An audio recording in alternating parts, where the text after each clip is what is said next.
तो जिस गाने का आप लोग बेसब्री से इंतज़ार कर रहे थे दोस्तों, इस गाने का फाइनली टीजर आ चुका है भाई। और आप लोग स्क्रीन पर देख रहे होंगे किस तरीके से टीजर बवाल मचा रहा हो खेसारी लाल यादव का। भाई आप करो बराबरी खेसारी लाल यादव से। जी हाँ दोस्तों, बने रहो इस वीडियो में आखिर तक। इस गाने के बारे में आप लोग को पूरी जानकारी देने वाला हूँ। जी हाँ दोस्तों, तो दोस्तों फाइनली जिस गाने का भाई लोग आप लोग सुने होंगे रसियन आएगी खेसारी लाल यादव का गाना भाई, जो बहुत तेज़ी से वायरल हो रहा था, उसका ऑडियो आया था भाई। और ये गाने का पूरा वीडियो शूट हो चुका है और इस गाने का भाई टीजर फाइनली आज रिलीज़ हो चुका है यूट्यूब चैनल पर। और ये टीजर को रिलीज़ किया गया ग्लोबल म्यूजिक जंक्शन पर।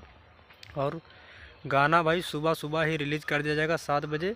और भाई एकदम लाजवाब तरीके से भाई इस गाने को शूट किया गया। कुछ लोग बराबरी कर रहे थे खेसारी लाल यादव रसियन नहीं मंगा पाएंगे, तो दोस्तों फाइनली खेसारी लाल यादव ने रसियन को नचा दिया है अपने गाने में भाई। एकदम बवाल तरीके से भाई गाने को शूट किया गया और एकदम हाई लेवल से गाने को बनाया गया। और ये भोजपुरी में पहली बार हो रहा है कि एकदम तगड़ा गाना भाई हाई लेवल से शूट किया गया एकदम गजब तरीके से भाई एकदम।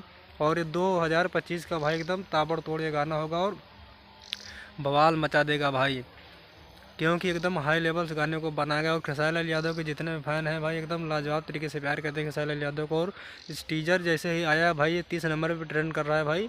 और गाना बहुत ही लाजवाब होने वाला, क्योंकि अभी तो टीजर ट्रेंड कर रहा है भाई, जैसे गाना आएगा एकदम ताबड़तोड़ तरीके से भाई वायरल होगा। क्योंकि यह गाना बहुत ही अभी तक वायरल हो चुका है। और वीडियो तो बाकी भाई, वीडियो जैसे आएगा एकदम बवाल मचाएगा। तो दोस्तों जाकर आप लोग ग्लोबल म्यूजिक सेक्शन पर आप लोग टीजर को देख सकते हैं। और गाना फाइनली सुबह रिलीज हो जाएगा। जैसे ही गाना आएगा आप लोगों को मैं जानकारी जरूर दूंगा। दोस्तों मिलते हैं नेक्स्ट वीडियो।